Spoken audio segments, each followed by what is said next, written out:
we have Mr. Dayo Ayeni with us this morning. He's a I don't know whether to call him a social media architect or engineer or whatever it is. Digital marketing expert. Wow.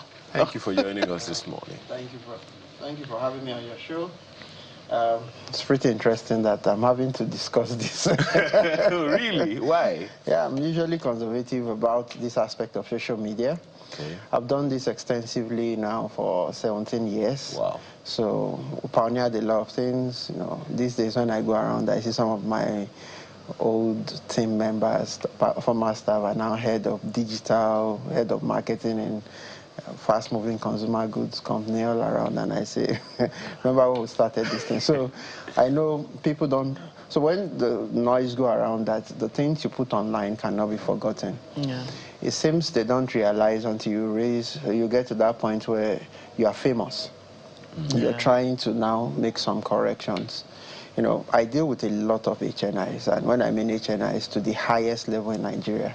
At the point we worked with the presidency to ensure that a particular government where you don't even see anything negative about a specific person, because you would have said certain things and you think the buzz of the air have forgotten, but it will always come back to you. And that's how life works. So usually I advise, when you're young, you can do anything, especially when stuffs are introduced to you. You can do multiple things, but don't forget that. Maybe we should begin by you telling us, how bad does it get? Where does it start from? I do know, like you said, that some people, when they are starting, they want to become famous. They are putting everything out there just to gain a bit of attention. And once you now gain the attention, you now want to become a saint, and people are not having it anymore. Yeah. So how does it start? How bad can it get? Okay, so I've had to deal with people who want to become even ministers in Nigeria, and for the things they've said before, or written, or publications about them, or things they've done, maybe tweets, have now become issues. That's almost standing at the door. That's not going to help them get into where they want to get into. People want to become governors. So usually it gets very bad to the point where some people cannot even get a job. Wow. Because of the things they've written. So for example, we also have a recruitment side of the agency where we hire for organizations. We have to do background check about you. How extreme can you go? I've met someone who was going to date a lady, was excited until we saw that the lady did set a ring light and told a story about one old guy who tried to date her and all of that. Says the day we have issues, this lady will put up a ring light, and you want the world to come and judge private family matters. So everybody becomes scared. They don't engage you. They don't want to put you on a particular opportunity because they feel you can't even manage a level of secrecy. You can't be a security agency person and go around and play around with information that are very sensitive. Those things can lead to both you being killed, your team being discredited, and all of that. And you know, there was a dispensation where we had government, and there was this famous newspaper guys who would get people to just take pictures from the office of government, take sensitive documents, and they post it. Like we had during COVID, there were a lot of compromises that happened that were very sensitive. So you will find that people don't have decorum. They want to be the first to release information. They want to be the first to showcase. And some people want to showcase their body, not knowing that in the next 1 year, you may need to represent your government, yourself, your society somewhere. Yeah. And they just look at you. Part of what people first make judgment about you is when they check, they see what you've done, they are not willing and they are not interested in putting you as the person that will represent us.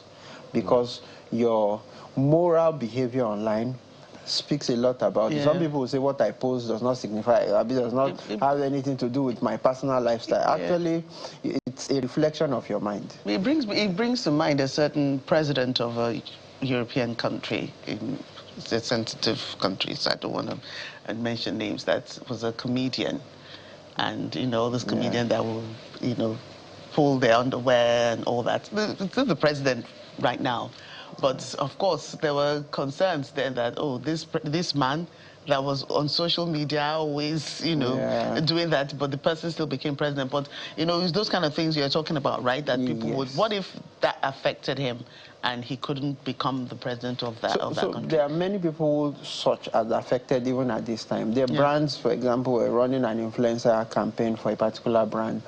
And Lagos State put up, a rule about the use of plastic, single use of plastic, and the brand had to, convert straws to paper-based straws.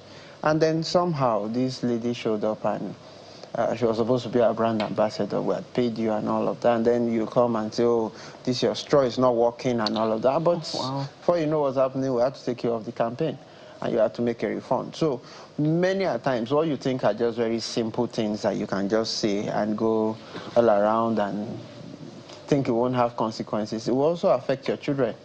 Sometimes you don't even know. So, there's this thing that we take for granted. They say a good name is better than wealth and riches. That name, somebody's son can walk in here now and you hear, I'm so-so and so son. And you will give him audience because of the kind of person his father was. Because that is the advantage you should always look for.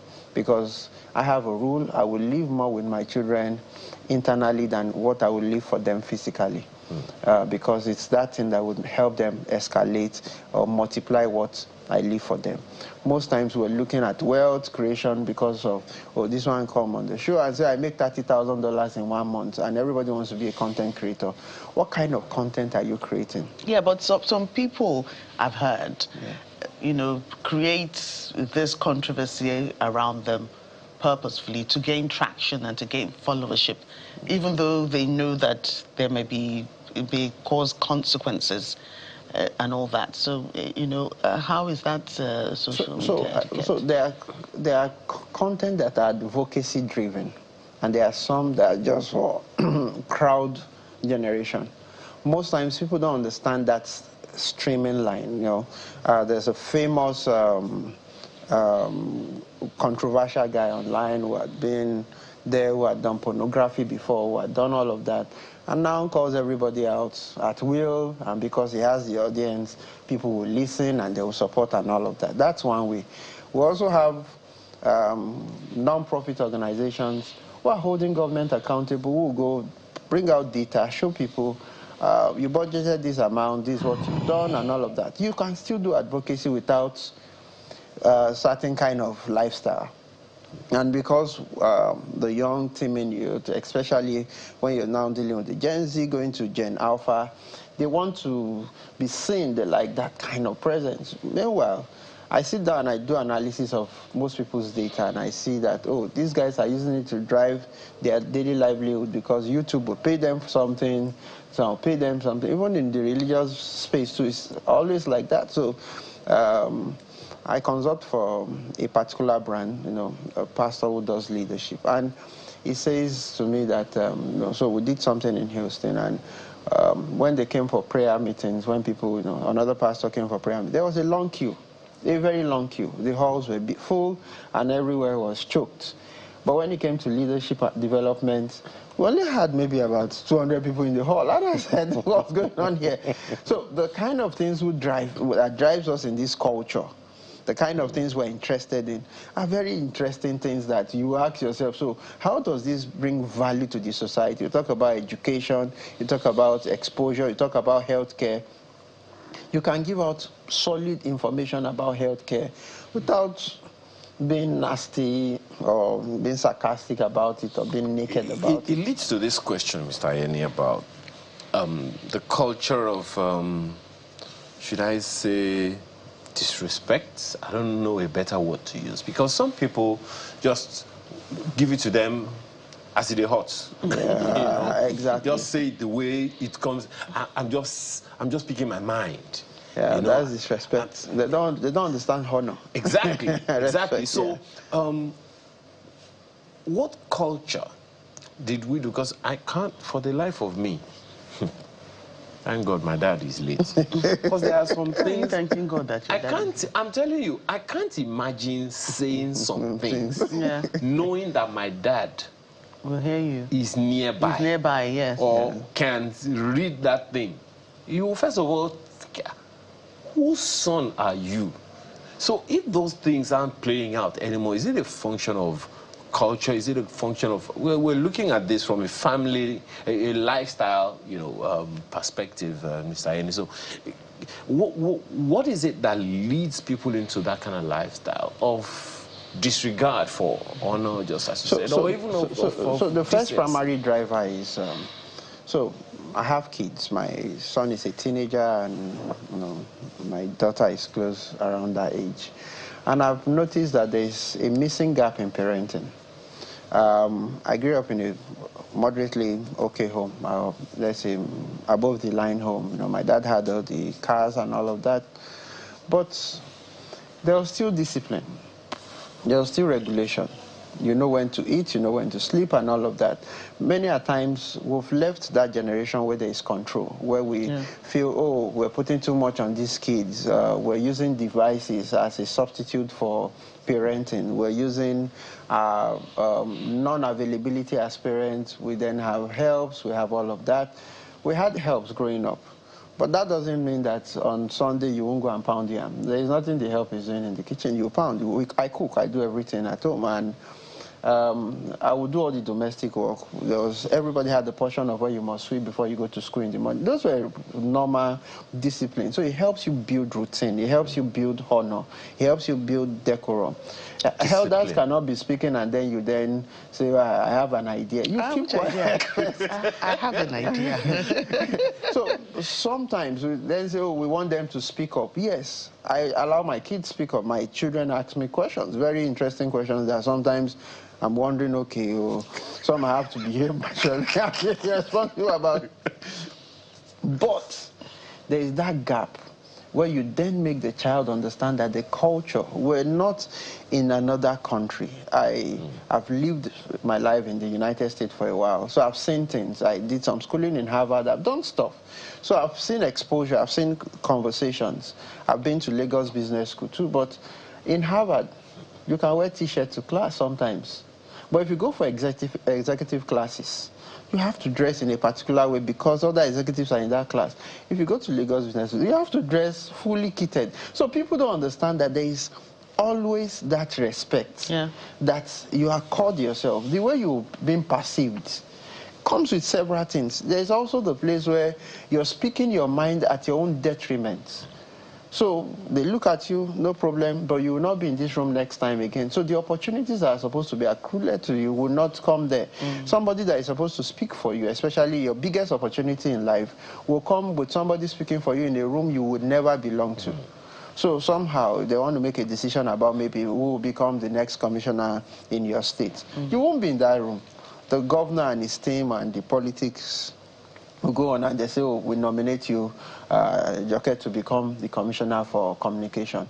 You won't be in that room. Please, which state, please? Okay, so let me ask you this now. The issue we're looking at is old posts, or what will become old posts. On the side, I've wondered when some ladies people see online these days, when they become grandmas, what are they going to show to their, But anyway, all of that is that. I think we're running out of time. But we're still going on the path. So for old posts that that is come out, when it resurfaces, what are we judging? Are we judging the person as they were then, or as they are now, or has the bridge been broken? The two of them are now one. So my biggest skill in digital marketing is reputation management and control. Right. And I work with the richest people in this country, and then a bit of politicians.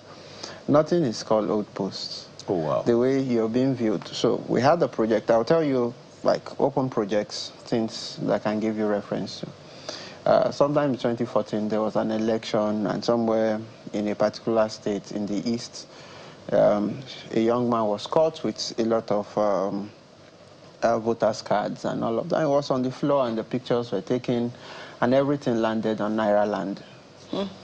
And the same guy wants to become a senator now. Wow. So you can imagine how much he's struggling to justify that was not that kind of person. So who would believe that you will be honest? Who would see you? There are some people that you cannot wipe out. Orubebe is one of them. Exactly. There is no way he can clear himself of some sort of conversation. So you would see that the things you think you're just doing that are just mere stuff now, your children will come. The older you get, the more conservative your life generally becomes. But excuse me. Okay. You know, when we were talking about the Electoral Act controversy and, you know, one of the transmission? No, just generally the politics and the Electoral Act, and, you know, one of our guests said, you know, is the people, that people will vote for you to represent you, and you must really act and, you know, do good by them. But what we're forgetting is that it's the political parties that will produce the people, those who the people would vote for. You know, whereas the people, a lot of people don't have that choice, because it's the same politicians that will form delegates, that will do this, that will choose. So I'm thinking no more delegates. No, so well, so I'm thinking now, going back to the real life picture that you have just painted of that person that wants to become a senator and is struggling to make his reputation right. But you'll find out that he will still become that senator. So, because it's the same, nobody will be able to do anything about it.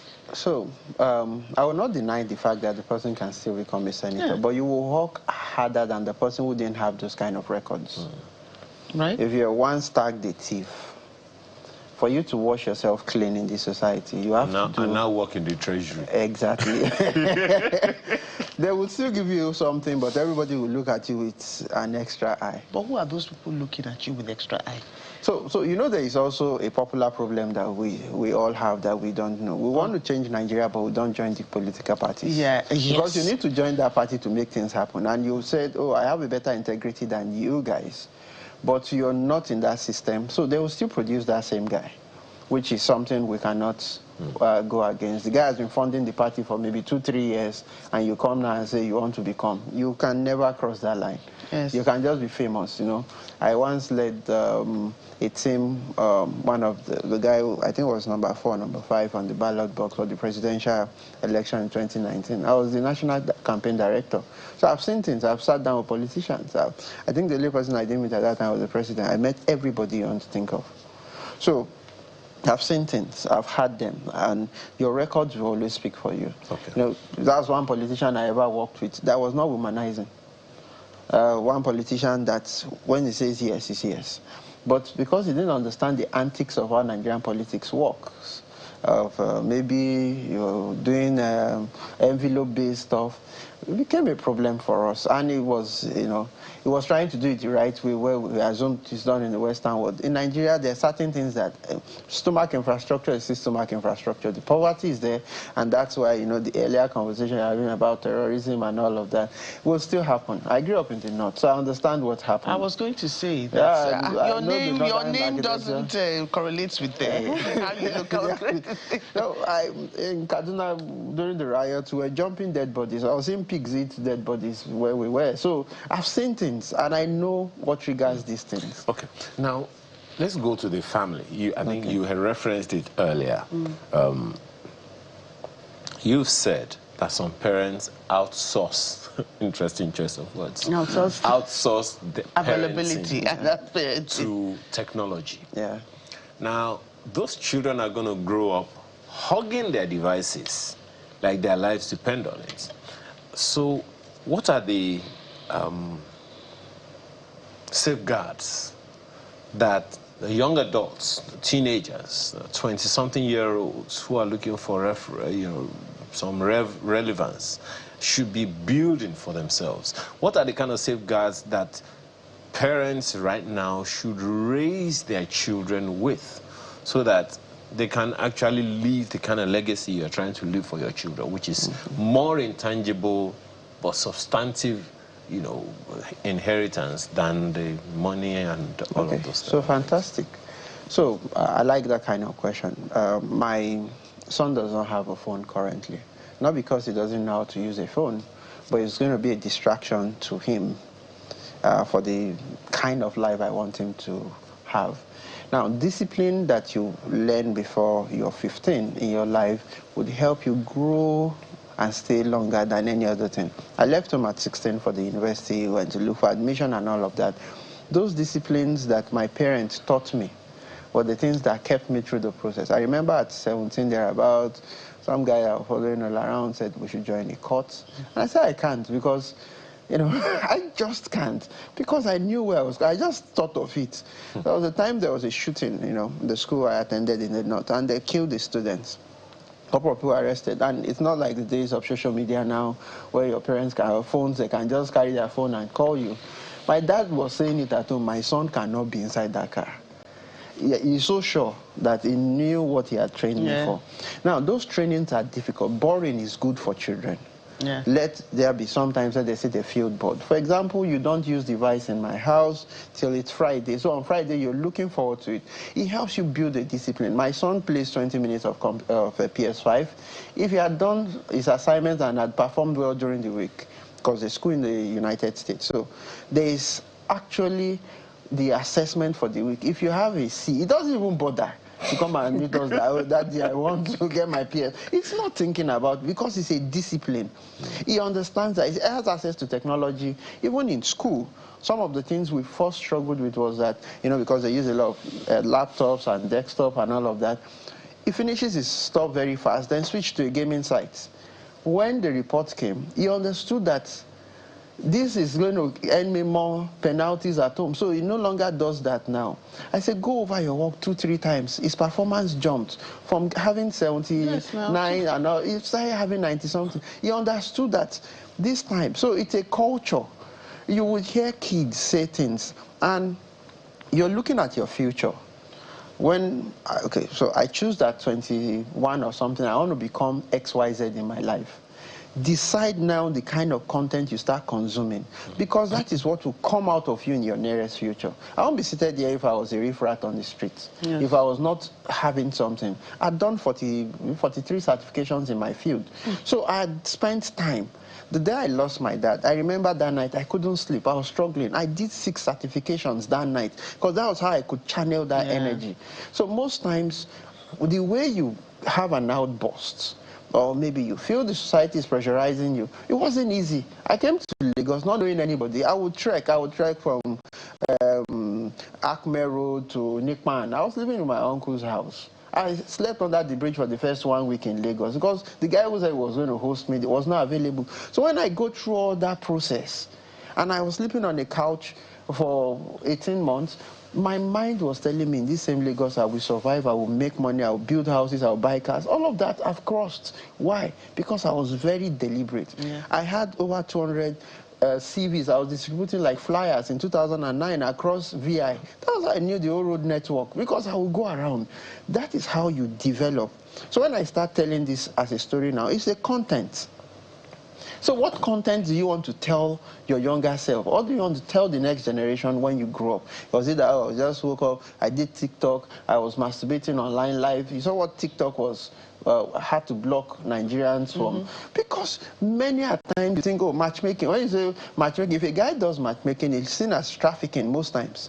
But if a lady does, it's seen as matchmaking, or maybe they are pimps. So you discover that there are thin lines that you don't want to cross because of the future generation and the future you want to have conversation with. And then also, is that what you want the world to know you for? Because it looks very easy when you're creating the content. It looks like, I'm going to go viral, I'm going to get a lot of followership. Followership does not sustain you. I've been there. I've seen influencers. There was an influencer I wanted to sign up. He was on Big Brother, and he said something about sex and all of that, and how he was going to make his son have certain things. And every brand we took him to had an issue with him because of that statement. That's it. So you don't know. And he has over 1 million engagements online, but people are not willing to touch you. He was not convertible. Exactly. So you discover that some people that were famous 5-6 years ago, there were blogs that were very popular. They are nowhere to be found today. Okay, so quick one. Parents, there are some parents who are extremely busy, let's be fair. Extremely busy. At the same time, they know the dangers and are trying to avoid it of having house staff with their children. And I mean, I'm not talking about upland. Some are that conservative, that fearful, so to speak. So that's why they probably give devices to the children as a result. For those parents, because the parenting parameters have changed a lot. Yeah, obviously. So what do those parents do? What would you advise them to do? So understand technology. For example, my son's tab or my daughter's tab, there's a particular time it can be enabled. If you carry it, it's a normal Amazon tab. You cannot use it. Even the laptop too has a regulated time where you can engage. Also, you then have to put a lot of parental controls, especially because they come in different batches. Yeah. So by the time your child becomes 10 or 11, the child is smarter than you. They just don't have enough ways to explore. So my son had an email that had parental control. He opened his own email. So it was just carelessness one day. I set up a meeting, let's meet online. And I saw a different email, sent me a meeting link. That was how I knew I had a different email. So what I said there, that one was hindering him from doing certain things. Yeah, because you were born yesterday, right? So you see, like I said, so it's not like they will not go out, but at least there is a guide. We're not expecting, I expect my child should be smarter, I should do more vices than I did during growing up, but I also expect that I also provide a framework for him to always come back to and be able to guide him about what he should consume. For example, they were in a class and they showed the gay stuff. My daughter didn't talk about it until maybe they were home for holidays, and then she just mentioned passively that, oh, one day my teacher was showing this. So I said, okay, I catch this. So sometimes you get deliberate. Parenting for the first 10, 15 years of your life is hard work because that's when you're building, you're forming this child. And except I'm also extremely busy. I sit on the team boards. I'm supposed to be in a board meeting today. As I'm speaking to you, I'm supposed to be on a board meeting. Thank you for coming. So I can tell you for free that I'm also busy. But you then create frameworks around the technology usage. Same way you create regulations. You brush your teeth every day. You must have something to say. If you can brush your teeth and also do your office work, you must also pay attention to the child you said you are raising. Because give yourself 20 years, 40 years down the line, you'll be old. Absolutely. That child will then be a representation of what you have put into the child. It's difficult, and there's no place parenting is easy. Sometimes they make me stay up, I struggle. We do movie nights, you see me snoring there, and they'll just laugh. Yes, but I make sure there are certain competencies. We convert energy. So, for example, my daughter keeps saying, I want to become the president, I want to become the president. Wow. She's not even saying she wants to become a doctor, and I want to become president. So, there are frameworks of the things I curate for her to watch. And then she wants to become CEO at the same time. We sit down, we watch Shark Tank, we discuss it, we read through it. And then on Sundays, you then come up, there's something we do on Sundays in the evening, you come up to tell us, oh, what would I have done if I was the president of Nigeria, if I was the president of Zimbabwe? Go and do research on Zimbabwe, present it. I'm teaching you presentation skill, I'm teaching you PowerPoint, I'm teaching you a couple of things. Then you go on, maybe ChatGPT, you write a small book, you put it on Amazon, and you're earning $1, it's 99 cents that I make sure my children earn, like 99 cents. As many books as you can make. Keep doing it. I said, okay, at one point they said they ran out of so I said, carry the Bible and start writing stories from the Bible. That you cannot finish it. You can write the story of David like 10 times in different ways. Oh yeah, start writing. And they will generate these notebooks. They will upload it on Amazon, and they are generating 1 cent, on Kindle 2 cents. And that's what I'm going to use to pay your college fees. I'm not waiting to raise my own money to pay. You're the one that is going to work for it. So they're being creative doing it, but it's difficult because having to ensure that they do it. My kids have short attention span, so once it's 1 hour, Daddy, we're tired. Can I go and drink water? I'm coming. You too, you're feeling the unease, but you just have to. Then we'll take a break, we'll come back, you do some reward system, and then you start building. But if you can do that continuously for a while, after a period, this is not what you're going to do till you die. Yes, you built a culture. Like you my built daughter another announced that generation. she wanted to be a doctor. Now she's 11, and When you want to be a doctor, you have to change your study pattern from now. Exactly. They go to libraries on Thursdays to pick books. You read through the weekend. You know, this is a very, very interesting conversation. Yeah. And as interesting as it is, we're all parents here. Yeah. We can tell that it is difficult for parents to be able to, you know, sustain all of these conversations. The least we can do is play our part. Yeah, exactly. Right? But the important thing is to understand that every practice that will make sense, you need to build some etiquette around it, and that's what this whole conversation has been about. Thank you so much for your time this morning. Thank you very much. Thank you for having me. Digital media expert. We appreciate your time one more time. Thank you very much.